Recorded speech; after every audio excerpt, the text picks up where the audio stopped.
Assalamualaikum warahmatullahi wabarakatuh. Waalaikumsalam warahmatullahi wabarakatuh. Bersama dengan mikrofon saya Tatang Yunas dan tim IT kami Lendra Maradona menghadirkan narasumber kita. Pemerhati bola Bung Agus Haryanto atau biasa disebut Bung Dur.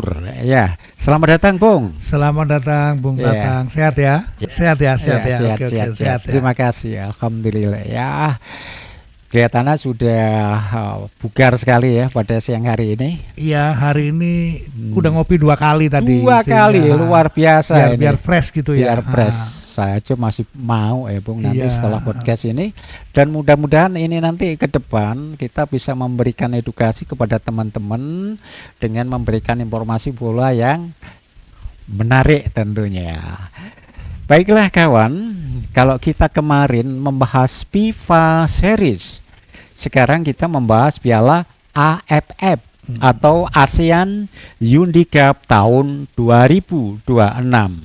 Nah, sebenarnya saya membahas ini prihatin sekali ya. Karena apa? 30 tahun kita itu belum pernah menjadi juara. Dan sebagai spesialis runner abung ini ya prihatin ya. Tapi mudah-mudahan dengan pemain baru ini, pelatih baru ini, mohon maaf ya, kita nanti akan berbeda ya. Kita bisa membawa pulang Piala AFF yang kita idam-idamkan.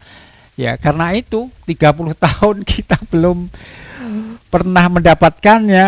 Nah, tapi yang jelas dalam Piala AFF nanti kita yang akan digelar pada tanggal 24 Juli sampai dengan 26 Agustus 2026 itu kita berada di grup A. Ini Bung ya, bersama Vietnam, yang jelas Singapura. Ya. Siapa lagi?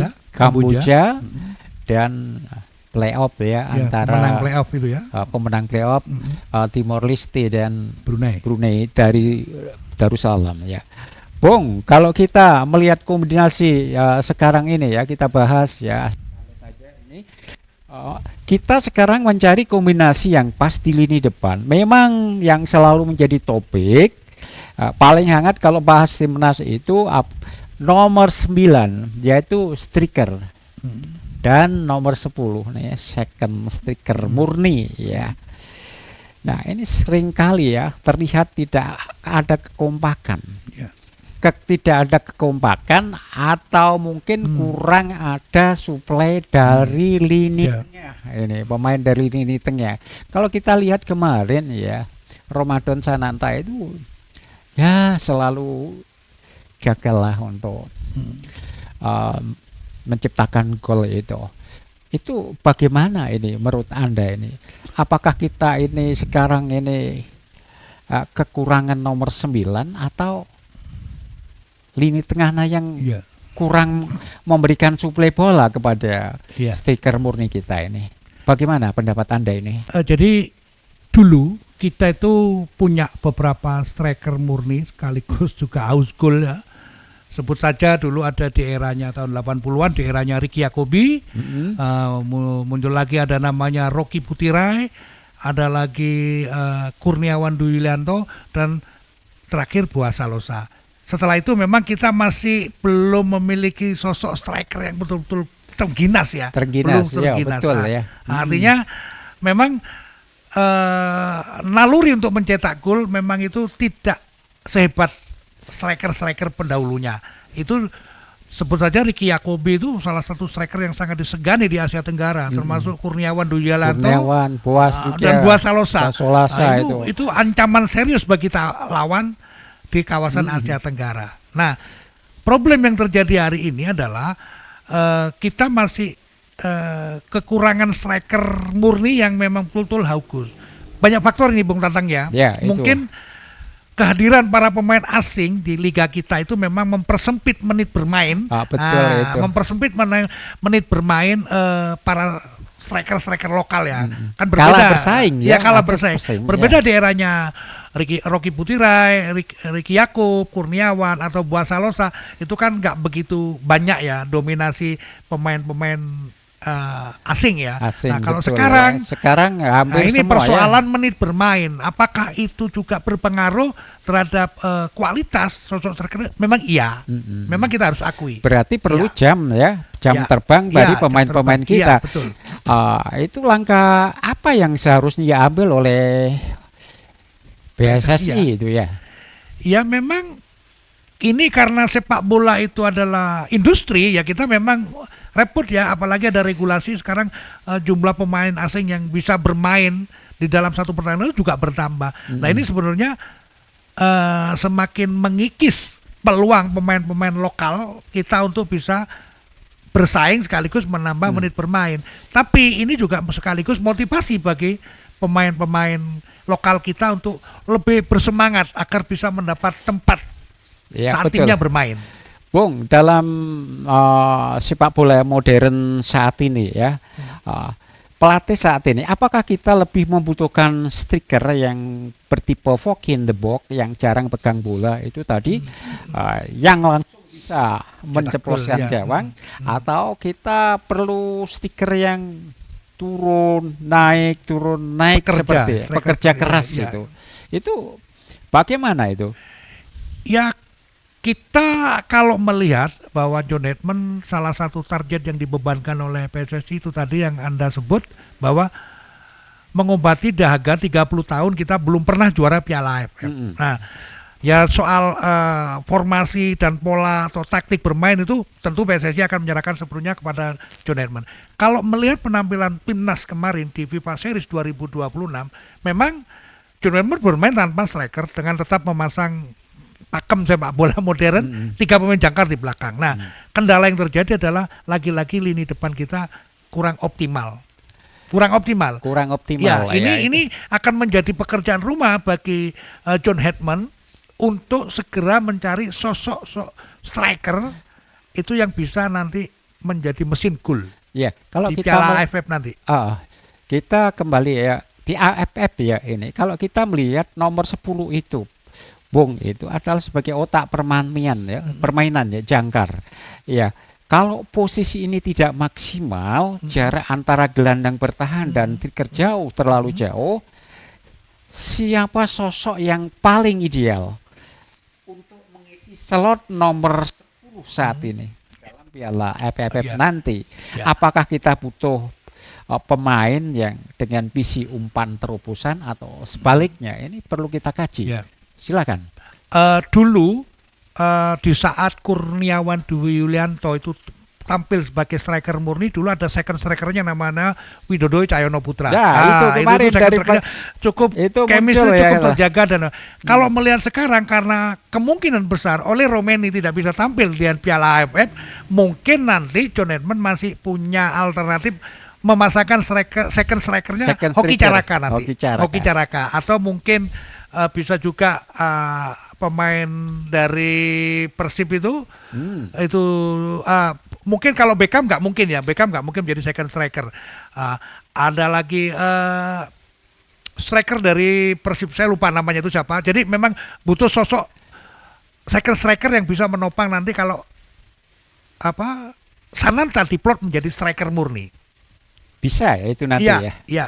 Bung, itu kita tanya ya, ini haruskah kita tetap memaksakan pada nomor 10 second stiker murni, atau lebih kita memakai 2 stiker ini? Bagaimana ini yang paling pas ini menurut Bung Agus ini untuk Piala AFF nanti? Ya. Kalau opsi mungkin ya, kalau mau menerapkan satu striker murni dengan second striker, mungkin tadi saya sebut ada Hoki Caraka sebagai second striker dan Sananta sebagai ujung tombak tunggal. Kalau melihat kontestan yang ada di grup A ini, memang ini saya masih meraba-raba. Berani nggak nanti John Hedman itu meletakkan 2 striker kembar di depan berhadapan dengan Vietnam? Karena apa? Vietnam ini tim yang memiliki kecepatan dan pengalaman, betul, internasionalnya cukup, kecepatan, pengalaman juara serba komplit ya untuk di Asia Tenggara ini ya. Dua lagi mobilitas pemainnya cukup tinggi dan Spartan ya permainannya. Nah, ini saya khawatir ketika nanti dengan memasang 2 striker di depan berhadapan dengan Vietnam, kita juga akan kalah kabut. Iya. Bahkan sekelas Sintayong nggak berani menempatkan 2 striker saat berhadapan dengan Vietnam. Vietnam Iya. ya. Bung, kalau kita melihat ya situasi sekarang ini nanti Piala AFF nanti kita memakai timnas murni ya. Karena aturannya kan sudah jelas tidak Ya. masuk kalender FIFA Betul, ya. betul, Itu betul. nanti siapa saja sekiranya yang menurut analisa Bung ya yang cocok menjadi nomor 9 dan nomor 10. Itu pemain-pemain siapa saja itu nanti? Ya, gini, kalau melihat Piala AFF atau ASEAN Youth Cup 2026 ini memang tidak masuk dalam kalender FIFA. Secara otomatis pemain-pemain Indonesia yang merumput di Liga Eropa itu Tidak bisa kemungkinan bermain. besar tidak akan diizinkan oleh klubnya karena ini tidak masuk kalender FIFA. Kecuali yang mereka masuk main di Liga Kawasan ASEAN mungkin bisa, Kawasan masih ada Sandy Walsh, mungkin gitu ada Asnawi Mangkualam, ada Struik, Prata Marhan, ya, Rafael Struik juga ada. Nah, kalau saya komposisi saya cukup yakin bahwa Sananta akan dipertahankan sebagai ujung tombak. Mungkin nanti akan memasukkan second strikernya Hoki Caraka, Hoki Caraka, mungkin di situ Doni Tri Pamungkas, Beckham itu juga tetap akan dipertahankan dan harga mati untuk Rizky pemain Ridho, belakang ya. Jordi Amat dan Sandy Walsh akan menjadi Pilar pertahanan terakhir yang mungkin akan terakhir, dipakai ya. oleh John Edmond. Nah, nanti di tengah itu ada yang namanya Ivan Jenner, itu nanti yang mungkin mengatur ritme permainan itu. Bung, kalau kita melihat ya ini Vietnam, Anda sudah tahu ya bagaimana kualitas pemain Vietnam. Itu Singapura pun dan Kamboja ini sebagai kuda hitam ini. Dengan berapa tadi? 9 pemain naturalisasi itu wah, itu patut dipertanyakan ya bagaimana kiprahnya nanti di Piala AFF. Tapi yang jelas dia nanti akan mati-matian ya, bertarung mati-matian untuk bisa ke babak selanjutnya. Analisa Bung, itu bagaimana Singapura dan Kamboja yang saat ini ya punya potensi peluang untuk main ke babak selanjutnya Ya. ini.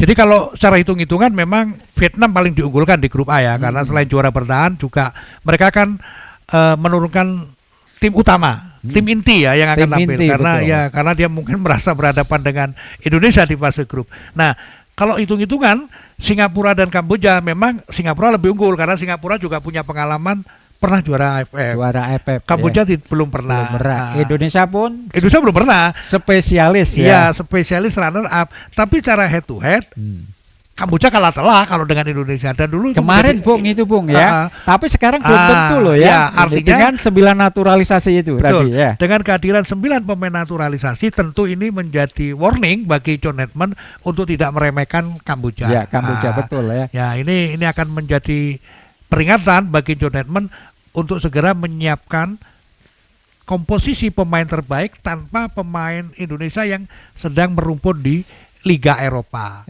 Saya Ya. kira kalau untuk stok pemain Liga Domestik masih bisa bersaing, saya kira, untuk walaupun dengan Vietnam, Singapura dan Kamboja masih bisa bersaing. Masih bisa, ya. bisa bersaing. Saya yakin itu masih bisa. Bagaimana peluang Beckham nanti? Beckham saya kira akan mungkin sekarang lagi bukan Beckham itu bisa menjadi anak emasnya John Edmond. Ya, betul, Doni Tri itu juga Doni akan Tri juga. Ricky Dua-duanya Rizky Ridho Ridho itu itu harga mati yang harga. kayaknya tidak mungkin akan tergantikan posisinya oleh pemain siapapun Siapapun, pemainnya. ya. Bung, kalau melihat di grup seperti ini ya, ada Ya. Vietnam, Kamboja, juga Singapura, itu bagaimana dengan grup B? Ada Thailand. Ya, Thailand. Kalau grup B memang di situ tetap ada seteru abadinya juga, seteru abadi Indonesia. Di situ ada Thailand, ada Laos, ada Malaysia. Ya, ini 3 kekuatan yang juga nggak boleh dia Ya, nggak Philippines beremeh ya. jangan lupa Philippines, Philippines, oh, betul itu. Philippines. Naturalisasinya natural banyak semua. itu. Ini merata sebetulnya kekuatan di grup A dan di grup B.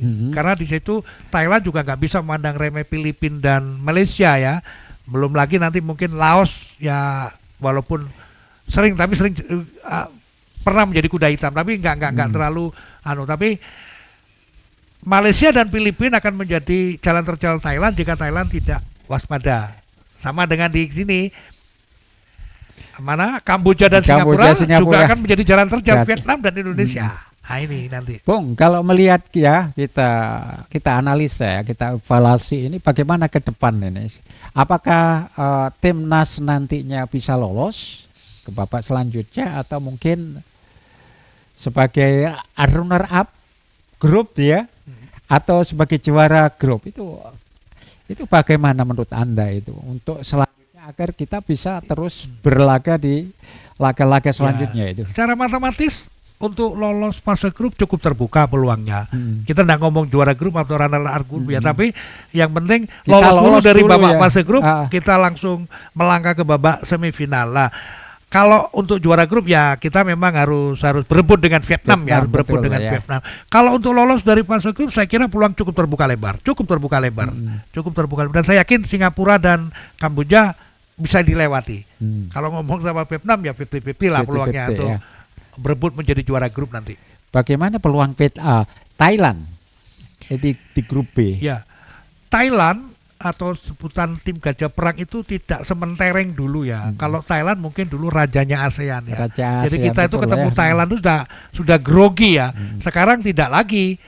Sekarang Thailand ada Vietnam ya. Lah ini Vietnam ini menjadi apa artinya menjadi tim kuat di Asia Tenggara ya. Betul Nah ya. ini jadi bukan lagi Thailand. Sekarang Indonesia itu berhitung dengan Vietnam. Kalau Thailand kita juga kalah menang di 5 tahun terakhir ini kita sering kalah menang ya enggak. Bung, ini kan kita bicara hanya Indonesia, Vietnam, dan Thailand. Bagaimana dengan saudara kita sebelah Malaysia? Ini yang bikin ribet Ya. deh. Secara prestasi Malaysia tidak konsisten. Jadi mereka tidak terlalu bagus juga tampil di kualifikasi Piala Asia, juga dikalahkan oleh Vietnam juga. Artinya Malaysia sekarang bukan lagi menjadi momok buat Bukan Indonesia. jadi momok, ya. Bukan. Artinya mungkin secara leveling sudah di bawah Indonesia, bukan menjadi momok, tidak lagi seperti dulu ya. Malaysia itu kalau pertandingan klasiknya iya, karena kita selalu Selalu geger bertempur ya. dengan Malaysia itu animo penonton itu Luar biasa luar sekali biasa. ya. Bukan sepak bolanya Iya, ya. hampir semua cabang olahraga. Kita hampir ketemu Malaysia pasti rame. Pasti rame. Ya, benar itu. Ya. Saudara, demikian ya tadi bincang-bincang asik kita dengan narasumber kita pemerhati bola Bung Agus Rianto atau biasa dipanggil Bung Dur ya. Ini terima kasih atas atensinya pada saat ini. Saya mohon pamit. Intina siratal mustaqim. Wassalamualaikum warahmatullahi wabarakatuh. Waalaikumsalam warahmatullahi Dadah. wabarakatuh.